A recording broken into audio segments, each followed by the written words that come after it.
Welcome to Truish, your soft news bulletin delivered hot off the press to you by me, Daisy Maskell. And joining me as my expert correspondent this week is Milo Edwards. Hello. Hello, lovely to be here. Lovely to meet you. We were just chatting a little bit about pets just before we started recording, and you used to have a cat, right, Milo? I did have a cat once upon a time, yeah. And you lost custody of this cat at some point, yeah, right? Protracted custody battle. Yeah, I had a cat with an ex, and we broke up, and she kept the cat. But I was fine with that. I was like, I cannot look after this cat. I think I was like 25 then. I couldn't look after a cat then. I think I could look after a cat now.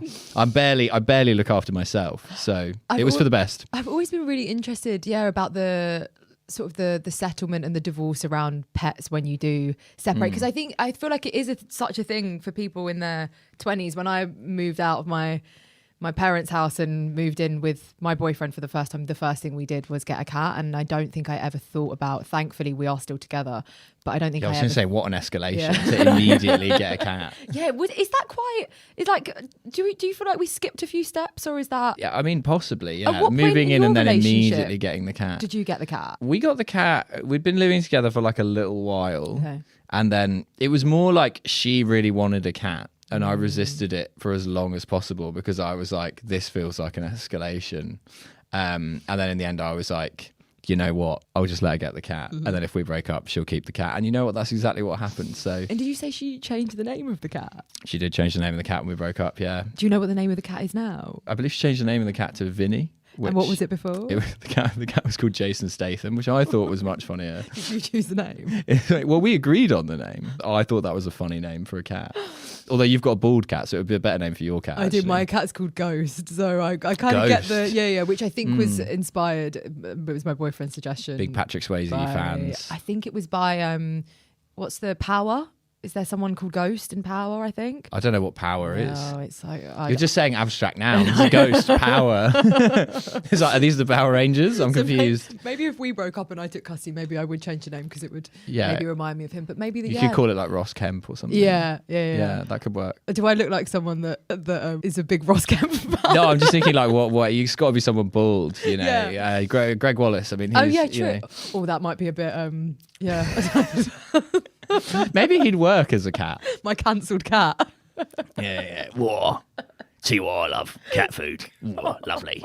Yeah. He's selling pans now. I saw him on TikTok Live the other day. Pans because he was doing personal trading. That was his big thing. I saw him doing that. I think he's just like the king of side hustle now. Yeah. All my hustles, side hustles. That's Greg Wallace. Yeah. He's lost his main hustle. Yeah. He's entirely side hustles. He's like a vegan at a buffet. There's no mains I can eat. I'm on cauliflower. I'm on boiled potatoes. What's going on? Do you have a side hustle, or have you had any side hustles? I'm Greg Wallace coded. All of my hustles. I'm not Greg Wallace coded in a lot of very important ways. I hasten to add. In the most important ways. Yeah, let's not in the sense of the allegations. No. I am Greg Wallace coded in the sense that all my hustles, my main hustles, and also they're all side hustles at the same time. Are there any side hustles that you started that aren't in your life anymore? Did you ever get into like candles in COVID or candles in COVID? Yeah. Wow, no, that sounds like a podcast though. I do have one defunct podcast. Okay. I used to do a podcast in Russian that I no longer do. Can you speak Russian? This is the moment where we just start talking in Russian. The rest of the podcast. That's funny because a previous episode of this, we attempted to speak for the rest of the podcast in French with our like limited GCSE French. And oh wow, a bit of franglais on the pod. Yeah, Russian's interesting. Where did you get into that? I lived in Moscow for 3 years. I taught myself to speak Russian. I moved there. I became a TV comedian on Russian TV. And I'm aware how insane this sounds. And we probably don't have time to get into it, really. Not in the depth that it would require. That's an interesting gig, Milo. Yeah, it was pretty mad. What was it like, first of all, living there, but also working as a comedian? As a place to live, I mean, at the time, it's changed a lot now. Yeah. But at the time, it was a great place to live if you were like 22, which I was, because it was like one big party and adventure and like everything was mental. And then like working in TV there was like kind of a trip because it was like they were like trying to sort of westernize the TV, but without offending Russian sensibilities. Mm-hmm. So like the sort of people you'd work with in TV would be kind of like the people you'd work with in TV here, except all of the big bosses were like ran it like the Mafia. You're sort of like trying to make a good TV show, and then there's a guy who is just like a scary man who arrives in a black Mercedes every day who's like, no, We cannot do any, this. an in it?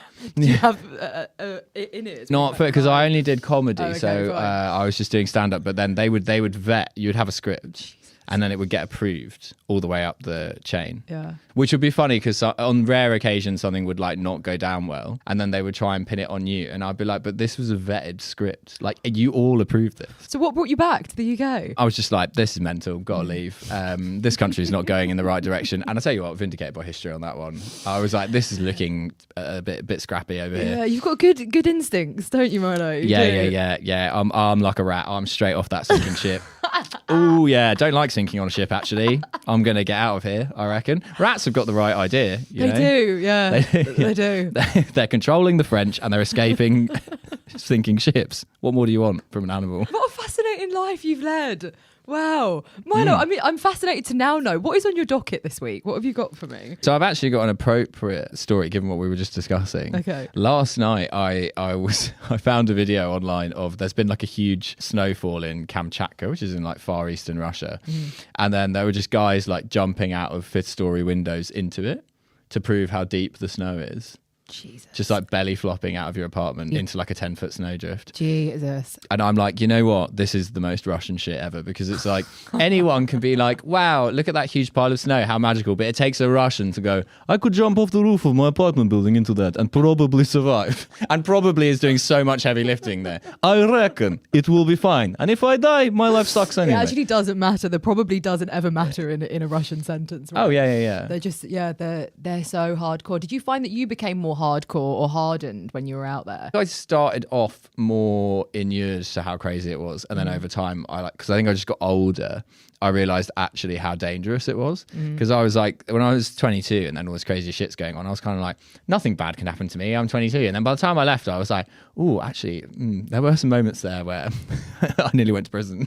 Were there? Not in like the sense that I'd like done anything, but just like obviously it's just Russia. Like, just like situations where like you're in the wrong place at the wrong time, and like stuff can happen. I mean, nothing ever did happen, but like there were you look back in retrospect and you're like, oh, that situation could have easily gone the other way. Oh, that's fascinating. Yeah. I got in an Uber the other week and I think it was being driven by someone from the Russian Mafia. Really? I think they're... That's sad when the Russian Mafia pays so poorly. You've got a moonlight as an Uber driver. Right, yeah. I think, I don't know whether this is like a common rising trend in the UK. I got in and the guy, it didn't look like the picture that I could see on his profile. Okay, you've been catfished by the Uber driver. I've been catfished by the Uber driver, but like an idiot, I decided to just shut the door and... Why not? And, see where the ride took me, and it smelt very hopefully heavy. You know where it's going to take you. That's sort of a prerequisite of an Uber for me. That's kind of the whole point, isn't it? Yeah. That's an immediate 1 star if you don't know where he's taking you, I think. And it's just sort of stunk of cigars, and I immediately thought,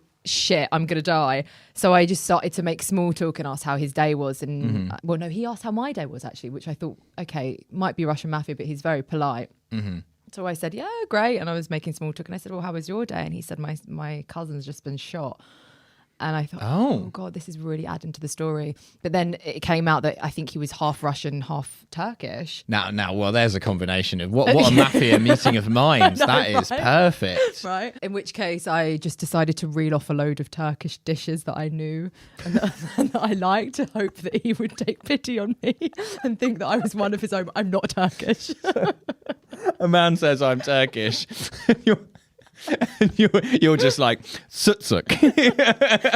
Literally. Sutlash. I was like, have you had bamya, which is it's like Bamya. okra. It's okra and I don't know. There's a really, really great Turkish restaurant near where I live, and I order from there a lot. So I was just trying to literally reel off items from the menu. You imagine if you were like somehow driving a taxi in Istanbul and a guy gets in and he's like, bangers and mash. That was so funny. But I did arrive at my destination, thank God. Amazing. And yeah, safe and sound, but how crazy. I mean, he's arguably got the better story there. He does. He's probably thinking, So Swim got in my cabbage, he just started listing off meze. What, in a parallel universe, he is sitting on a podcast, telling a story about me. Oh, that's fun. But yeah, Russians are hardcore. Well, I'll let you into my algorithm, Milo. Please. So First up, I want your expert commentary on this. Okay. Okay. So experts are predicting we're going to see a rise in nasal breathing only workout classes where you're given a piece of tape to literally stick over your mouth at the door. So this is incorporating, I don't know if you've seen that mouth taping wellness trend. Right, yeah. Dipping your face in ice water type yeah, stuff. like you're supposed to mouth tape in the night because it's supposed to like stop you from mouth breathing, and it helps to reshape your face and get a better night's sleep. I mean, it will certainly stop you from mouth breathing. Yeah, exactly. Well, but this is supposed to combine that with exercising, and apparently exercising with your mouth closed is supposed to improve oxygen efficiency and regulate your nervous system. How do we feel about this? This sounds like something that is going to naturally select the stupid out of existence. I think there's a reason why you breathe through your mouth, because it means you can get more oxygen into your body when you're exercising really hard. I also have like a blocked nose pretty much all the time. So you'd be a goner. Yeah, if you tape my mouth, I'd just die. It's like, well, this is just it for me. I'm gone. It's over. Bye-bye. It also kind of like, to me, when I read it, I was like, this is giving social experiment of how willing are people to become hostages. Like, this is at the point in which you walk into a dark class and you're given a piece of tape to stick over your mouth, and you're paying to do that. It just feels like, it's a really, we're going a really interesting way in society. Have you ever like delved into or been a part of any of these like weird wellness trends? Are you a gym goer? I'm a gym guy, but I'm very much I don't have time to be getting involved in some bullshit. Do you know what I mean? It has to work. I've got a cheap PT. And he's not a glamorous PT. He tells it like it is. You know, I go there, it tells me what to do. It's all fine. Like, I think anyone who gets really into all these like kind of like supplements and stuff, like the really mad stuff, I think it's sort of like, if it's the kind of thing where if you talk to anyone medical, they're like, that doesn't work. It probably doesn't work. And then people are like, yeah, but the medical establishment, man. And it's like, no, they're just science driven. They're just data. Like if it works, they would say. It just probably doesn't work. Until the NHS is going, put tape over your mouth. I'm not doing it. Right.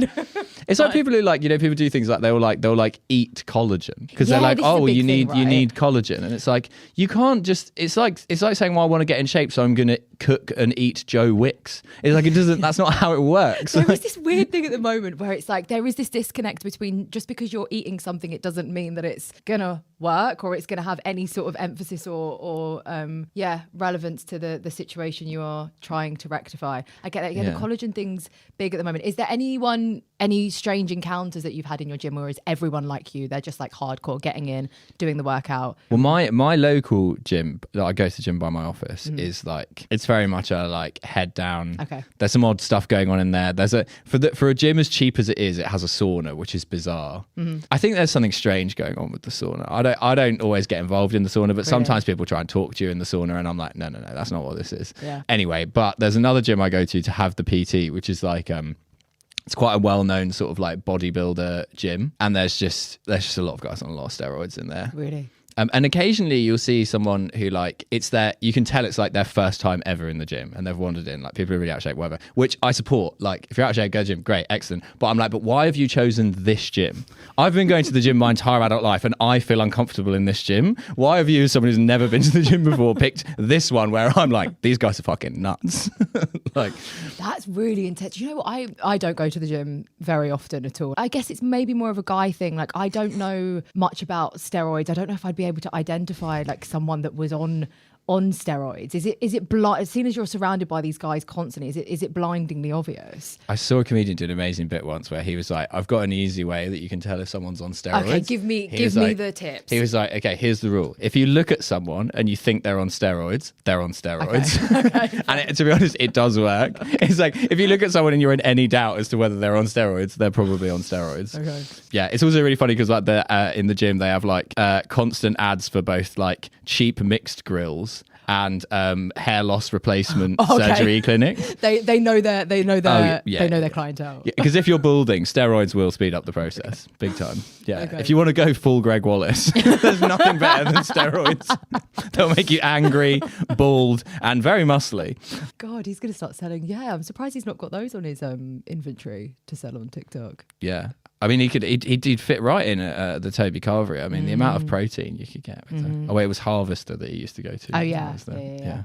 So my gym, I used to go to, it was like a kind of like a mid-range, you know, it was a mid-range gym, not like super up there, but... It's a fitness first. It had a sauna. Yeah, okay. I feel like that's the barometer now.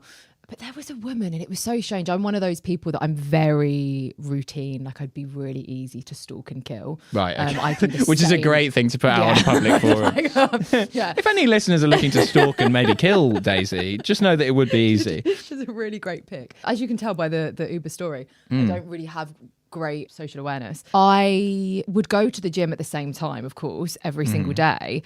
And there would be a woman that I guess had sort of similar habits to me. She was very routine as well, but she would consistently take a stool sample.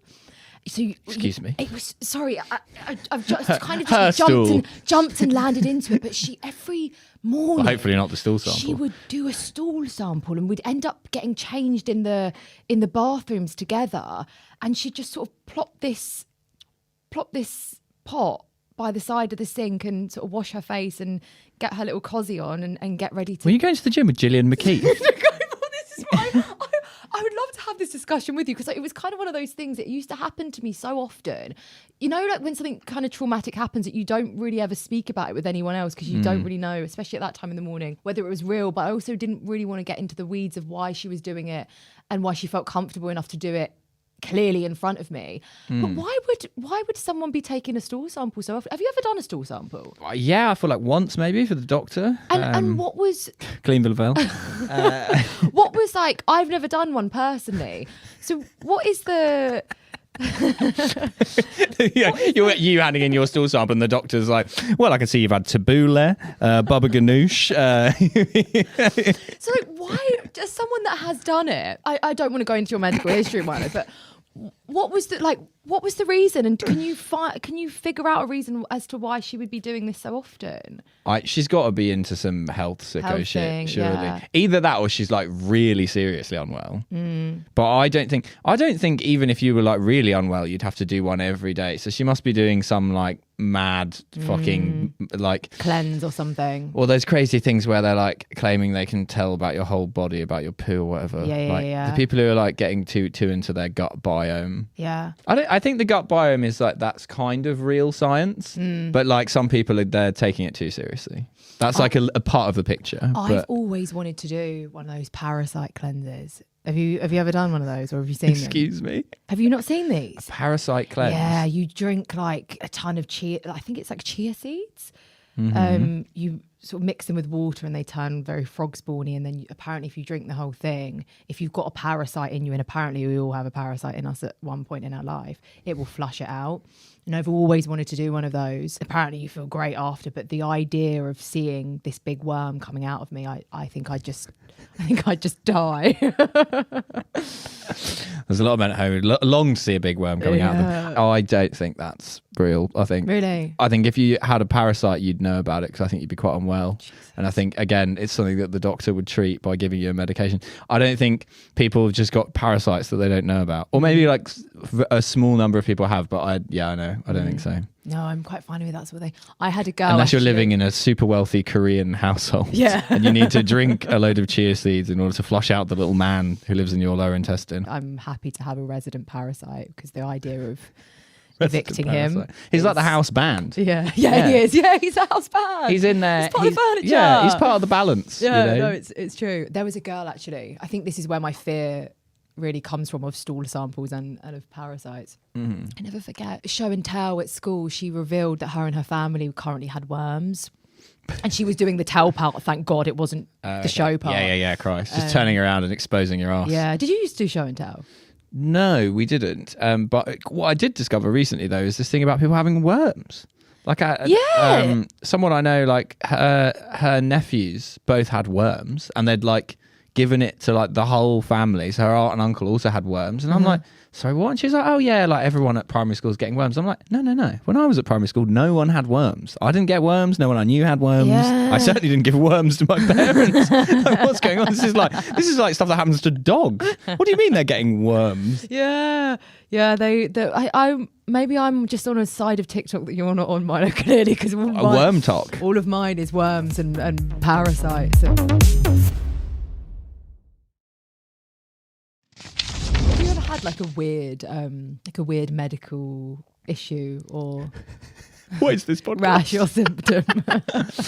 Have I ever had a weird medical Like what? symptom? You've clearly have never had worms, but I feel like you're quite healthy and. One of my once I got a cold sore off my girlfriend's mum. That was quite funny. What? Because we shared. This is an ex-girlfriend. We shared like a snack. We were in Georgia. In Georgia, they have this thing. I think it's called Truish, which is like it's like a string of walnuts, and they cover it in like a sort of like there's like a sweet that they make from grape, like from wine grape offcuts, and it's almost a bit like, do you remember like fruit wind ups? Oh, I've seen these. It's kind of like an old Georgian countryside version of a fruit wind up, or what Americans call fruit by the foot, and they sort of cover this string of walnuts in this. And it becomes this kind of like dried sort of snack thing. It's kind of like a chewy, sweet, like fruit and nut thing. Yeah. Anyway, whatever. So we decided we wanted to try it. For some reason, so it's like me, my girlfriend, and her mum on this holiday. Again, don't ask. And the girlfriend, for some reason, didn't want to try any. So me and her mum like shared this thing. And then it turned out she had a cold sore, and then I'd never had a cold sore before. And then when the first time you get a cold sore, it's generally like really bad, and then afterwards you barely notice it. And so then I got the cold sore like 3 weeks later when I was in St. Petersburg working at a comedy festival, and like I just got a cold sore that was like half my face. Like, I thought I was fucking dying. Like I looked like I'd been in the Chernobyl disaster. Yeah, they are. Yeah. Yeah, it was like from like up my nose, like down my chin. Jesus. And I ended up going to I went to like the American medical clinic in St. Petersburg after it didn't go after a couple of days. Yeah, got to learn what the Russian for a cold sore was. That was fun. And I was like, this can't be a cold sore. It's like my entire face. And they were like, oh. And apparently, is it that once you get a cold sore, you're now susceptible to getting them more? Or is that the only... You like have the virus, and it kind of comes back sometimes. But then actually, apparently, most people have the virus anyway, whether they get cold sores or not. And so it's kind of complicated, but basically, like, it tends to be once you've had one, there's a decent chance that you'll get one again, but you generally get them much more mildly because your body builds up more of an immunity. I don't fully understand it, but basically, I've never really had a noticeable one since. Mm-hmm. I've had like tiny things that may have been cold sores, but that haven't really bothered me. I don't know. This is the medical podcast. What a thing to take away from a relationship. I know, crazy. Yeah, what a moment. I had hand, foot, and mouth when I was a kid. Oh wow, that wasn't around when I was a kid. Really? What? Yeah, it's apparently it's a new disease. Really? Yeah, one of my friends has had a baby, and the baby had hand, foot, and mouth, and I was like, yeah, I feel like I don't have any recollection of this disease when we were kids, and she's like, oh, it wasn't a thing. It's like a new disease, which I was surprised at. It's quite fun. A new turning disease. Of the millennial. yeah. Like the diseases I had was like, tuberculosis, a whooping cough, the black plague. Yeah, exactly, that kind of stuff. Jesus. Yeah. Oh my god, what fun! And we survived. We were right, weren't we? Yeah. Bubonic plague never been any harm. I don't know how we got on that medical tangent, but 2 World Wars and 1 World Cup. Bosh. But here we go. Yeah, here we go. Next up, I want your thoughts on this. Mm-hmm. This is fun. This was a 3am deep dive. This was a thread of people that I came across confessing they can feel body parts that they've never had. So, right. Do you know anything about phantom tails? No. Okay. It's the Phantom of the Opera. That's kind of a phantom tale. Thank you. So scientists say that some people's brains still have the neural maps that allow them to feel the tail our ancestors had. Right. Okay. So we used to all have tails, right? Yeah. I mean, back in the day. Yeah. Well, some people still have that old software and can still feel what it felt like to have a tail. Are you one of these people? Are you thinking about... It's like when MSN Messenger tries to launch on reboot and you're like, mate, there's nothing for you anymore. There's no one to connect to. There's no one to nudge, brother. Is this something that do you feel like you have this neural I mean, how or? recently did these people's ancestors have tails? I mean, I think for mine it was a while ago. Mm-hmm.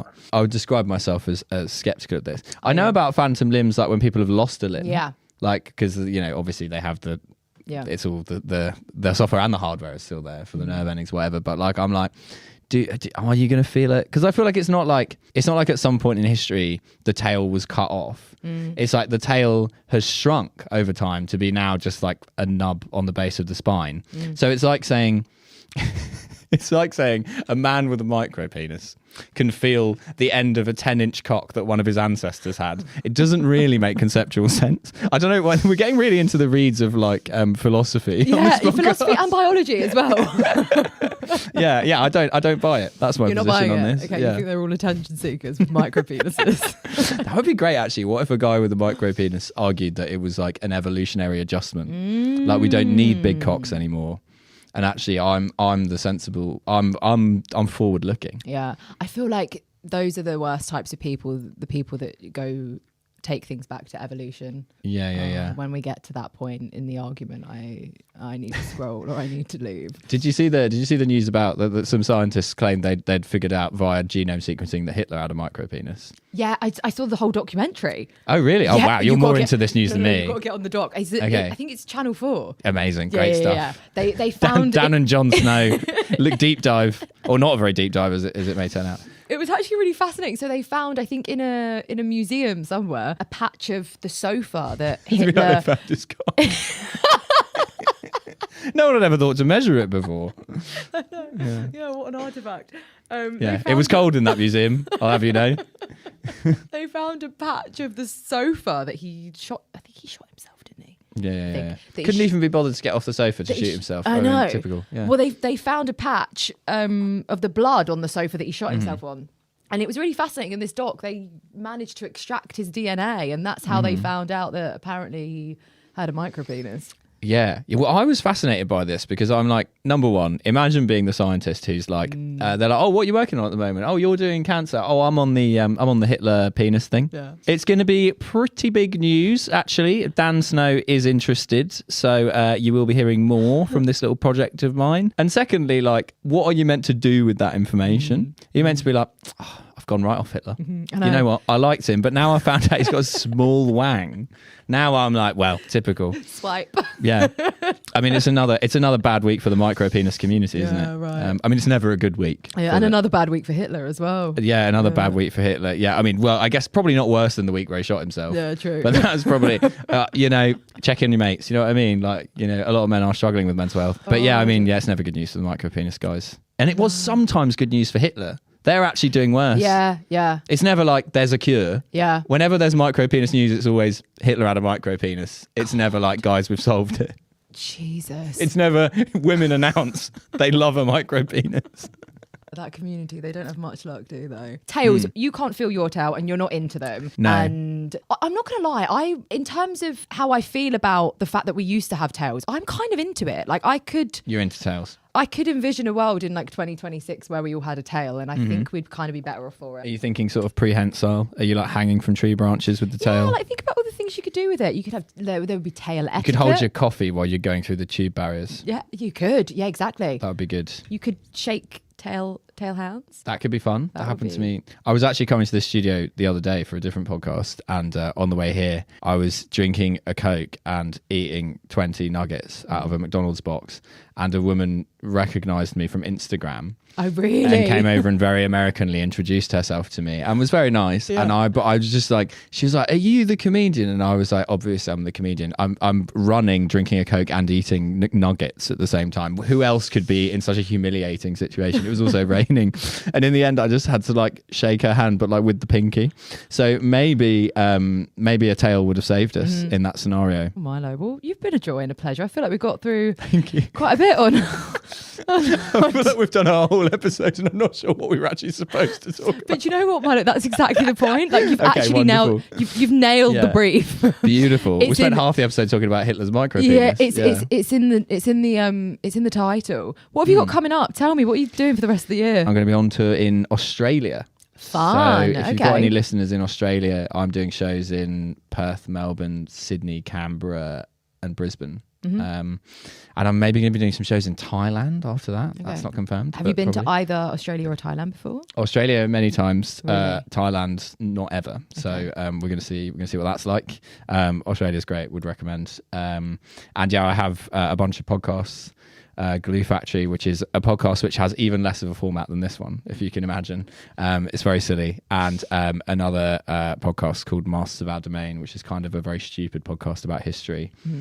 me and one of my friends, and an actual professional historian. We try and derail him from actually telling the story of what happened as much as possible with sort of stupid jokes. And I have a bunch of stand-up specials and stuff on YouTube. Exciting stuff. Yeah. Thank you so much, Milo. You've been a pleasure. It was my pleasure. Lovely to be here and talk micro penis news.